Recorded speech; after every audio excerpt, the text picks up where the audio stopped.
What's up, guys? So today's video is going to be all about how to get those deadly kill streaks that you see, how you end up getting those really high scores.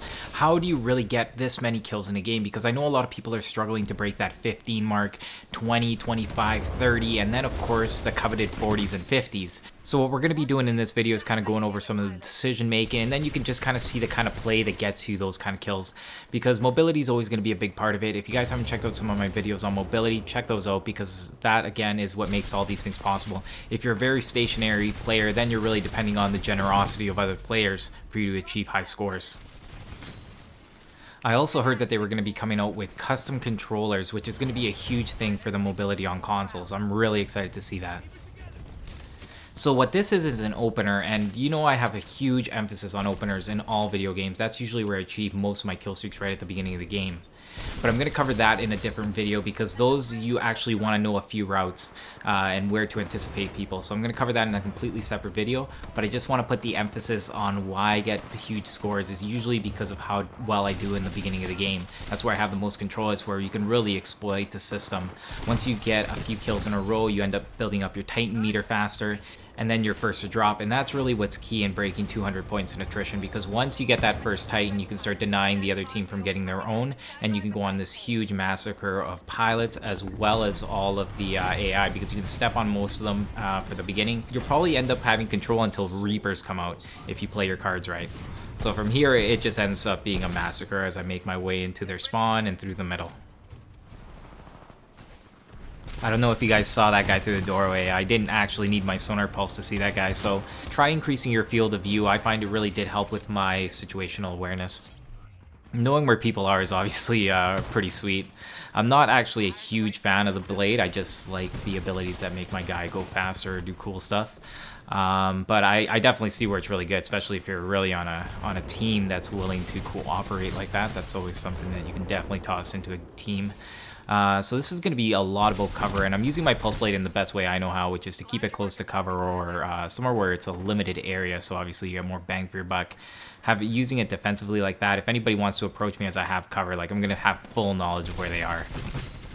So this is actually the threshold of this spawn, by the way. If you stay right here, they'll just keep spawning, so that was something that I learned from watching this replay. I was using my headphones there, and I saw him sneak over to the right, and I was trying to get the shots off, but at the same time I'm trying to get to this cover, and staying really close to cover is key. And right there, I didn't feel like if he was going to be aggressive, I wanted to be aggressive too. I don't like just sitting there. That's where people would expect you to be, right? So even when I'm down, if my health is low, I will make that push, because I find that it's a lot trickier. Gotta forget about that turret for a bit, and what threw this guy off was a backwards momentum jump right back onto the wall to skip off of it. And from there, I'm trying to get right back into this cover, and since I'm low, I'm going to use my pulse blade here defensively. And this guy ends up killing me with the Mozambique. That gun is lethal. Alternator is probably also one of the best guns in the game. When people complain about the hemlock, like, all these guns are really good, so it's really hard for me to complain about hemlocks. What I don't like is hemlock AWOL. That's a completely different story. So it's more of an AWOL problem. So here I'm trying to just get some shots off. I'm not really expecting to kill this guy. What I want them to do is actually come out, because they're all spawning there. Sometimes when I'm hyper aggressive, then I end up dying, and the whole point of this is to get kill streaks, not to die. So you still have to be aggressive, but also smart about it. Like, I'm still in the same position, I just changed angles if somebody else was going to be coming. So this is a pretty common spawn point, so you can huck a grenade from here to there, and then you just kind of just keep pushing.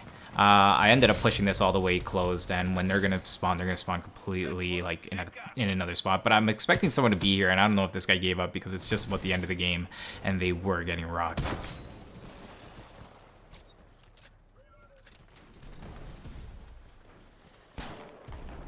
like those cowards called it quits.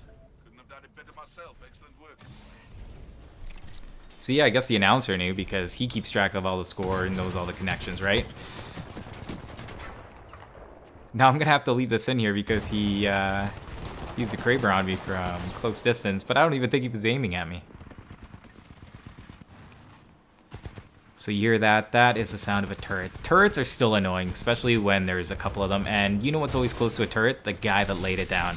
So I'm always like hyper cautious when I'm going after a turret, because I expect them to be somewhere close.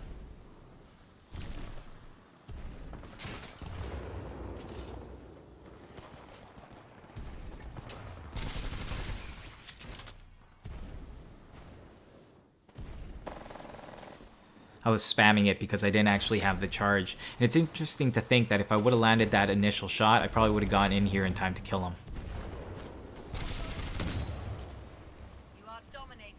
Yeah, he wasn't going to get away anyways. People were asking about grenades. Don't forget that you can cook them, guys. And I was thinking that the way that I always see it, it's like a spiral that's constantly just coming in. And the longer you hold the grenade, the smaller that gets, and you just need to play within that circle. So once you know that the circle is too small and you're holding the grenade, like, get rid of it. Sometimes, obviously, you want to get rid of it prematurely if you have to use your grappling hook or whatever other tactical you seem to use. Because if you use anything with your hands, you're going to lose the grenade. And the thing is, a lot of you may not even use grenades, so this may not apply to you, but the same principle is that we're tracking guys, and we're just kind of thinking of what's possible within your ability.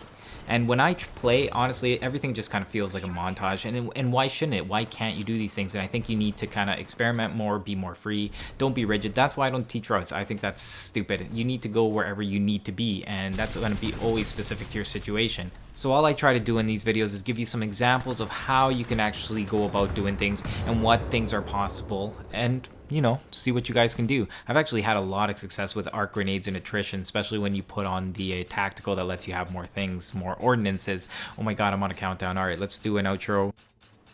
Oh, there's still 20 seconds left. Okay, I have plenty of time. This is how people feel on game shows.